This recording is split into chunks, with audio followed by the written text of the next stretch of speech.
Welcome to today's crash course on the intricate workings of our brain and nervous system, particularly focusing on how emotions are made.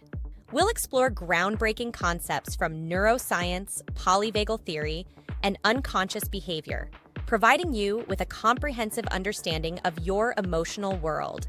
Let's dive in. Let's start with the unconscious mind and how it influences our decision-making.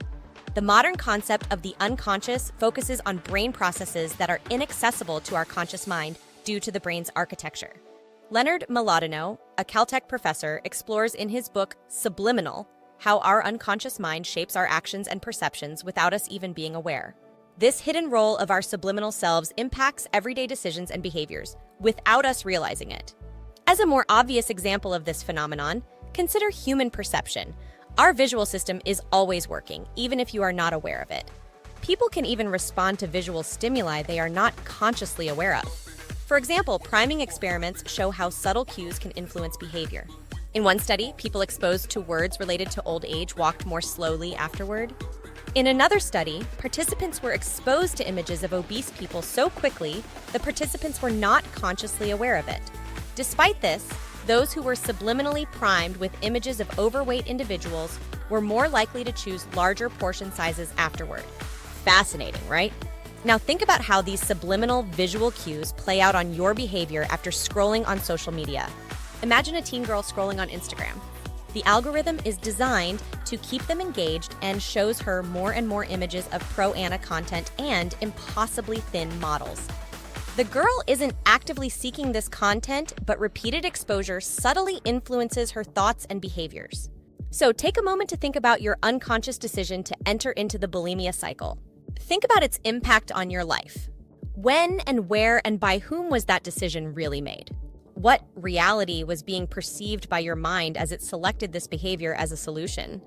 Let's get clear on what we mean by reality. Your reality is not the same as everyone else's. Your unique reality is CNA be thought of as the sum of your current senses plus your historical events equal sign your reality. Let's take an even deeper look at how realities are constructed in the first place. How is our perception of reality constructed by our amazingly adaptable brain? As humans, we have sensory organs that send information to the brain. The brain then processes and interprets sensory data. This is a nuanced but crucial point to understand, so I am going to intentionally slow down here. We don't directly perceive the world, but rather create a model of it in our minds. Say it with me. We don't directly perceive the world. We create a model of it in our minds. One less abstract example of this is your visual blind spot. Cover one eye, focus on the dot, and slowly move closer to the screen. Notice how the other dot disappears?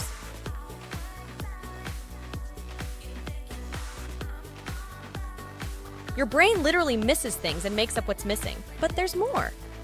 Okay, let's ramp up the level of abstractness now. Cognitive, attentional, and perceptual blind spots all affect how we see ourselves and the world. Try to name the color of each word, not the word itself, as fast as you can. Hard, right?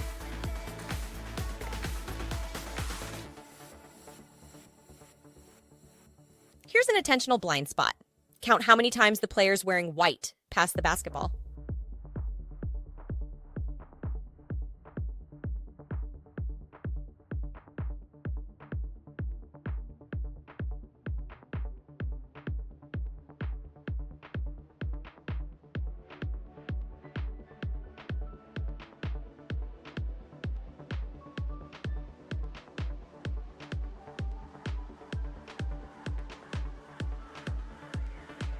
Did you catch everything, or did you miss something unusual?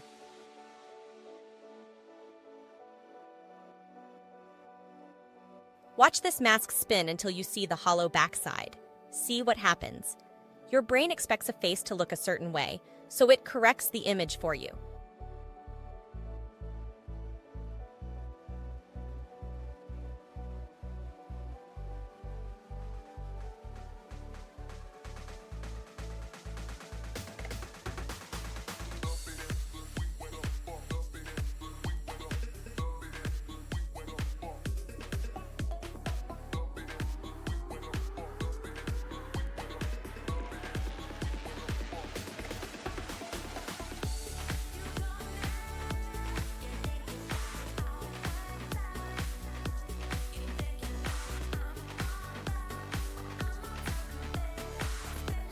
See, our brains create one version of reality, but that version is far from complete. And just like these visual and cognitive tricks, our minds can create distorted versions of reality in other areas too. I'm looking at you, emotions. In the next segment, let's explore how these perceptual brain predictions and shortcuts has everything to do managing the emotions behind bulimia. Understanding our emotional blind spots can help us see the world and ourselves a bit more clearly.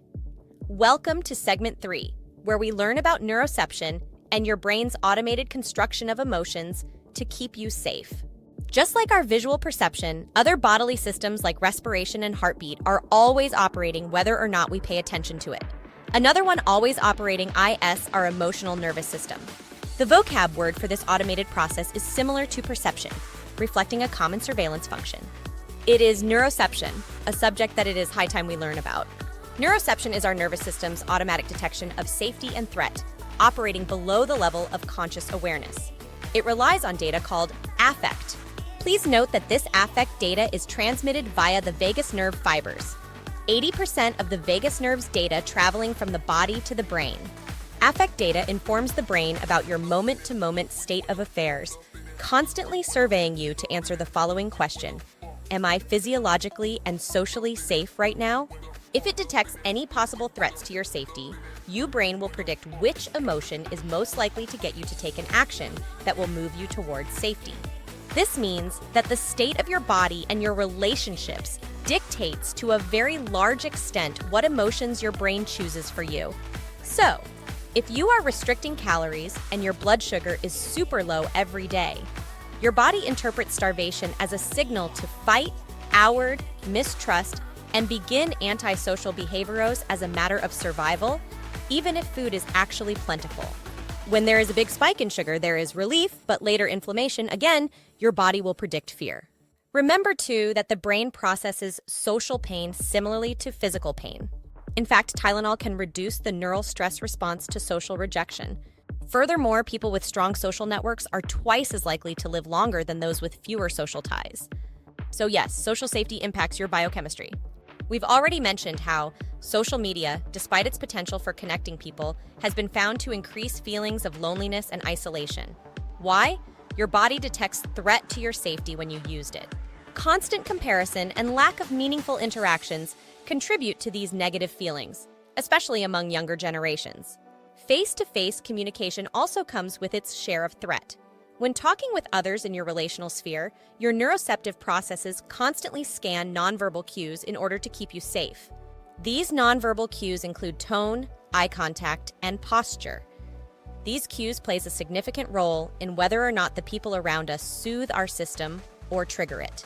Consider clever Hans, the horse that could solve math problems, except it was later revealed that Hans was actually responding to subtle, unconscious cues from his owner.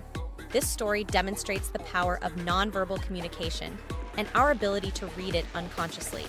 The bottom line is if your body chemistry is in a state of stress, your emotions will be too.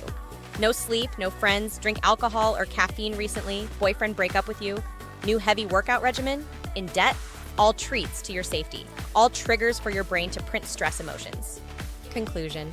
In conclusion, understanding that our emotions are regulated by our nervous system, which is influenced by unconscious processes, is a key first step as we become empowered to take control of our emotional well-being. In the next video, we learn about how to make these unconscious processes more conscious. By doing so, we can begin to navigate life with greater resilience and awareness, with less bulimia. See you in the next video.